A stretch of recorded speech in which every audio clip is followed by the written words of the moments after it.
இயேசுவின் அன்பு. கிறிஸ்து இயேசுவின் நாமத்தினாலே உங்களுக்கு அன்பின் வாழ்த்துக்கள். சங்கீதம் 112 2 அவன் சந்ததி பூமியில் பலத்திருக்கும், செம்மையானவர்களின் வம்சம் ஆசீர்வதிக்கப்படும்.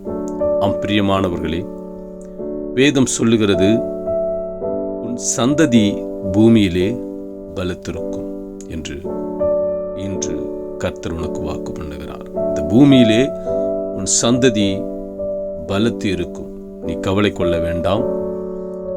உன் சந்ததி எப்படி ஆகும், என்னவாயிருக்கும், என் எதிர்காலம் எப்படி இருக்கும் என்று யோசிக்க வேண்டாம். கர்த்தர் சொல்லுகிறார், உன் சந்ததி பூமியிலே பலத்திருக்கும் என்று.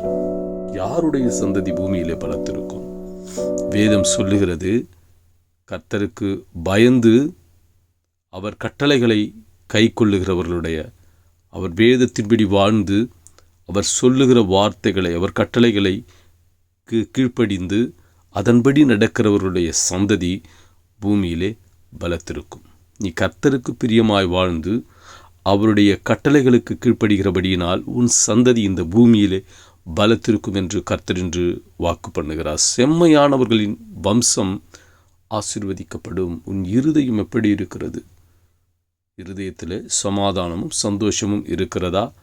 அநேகருக்கு நன்மை செய்யும்படியாக நீ நியாயத்தை செய்து இதோ மனரம்யத்தோடு இருக்கிறாயா? கர்த்தர் உன்னை ஆசீர்வதிப்பார். செம்மையானவர்களின் வம்சம், உன்னுடைய வம்சம் இந்த பூமியிலே பலத்திருக்கும். இந்த வம்சம் இந்த பூமியை ஆண்டு கொள்ளும். அவர் உன்னை ஆசீர்வதிப்பார்.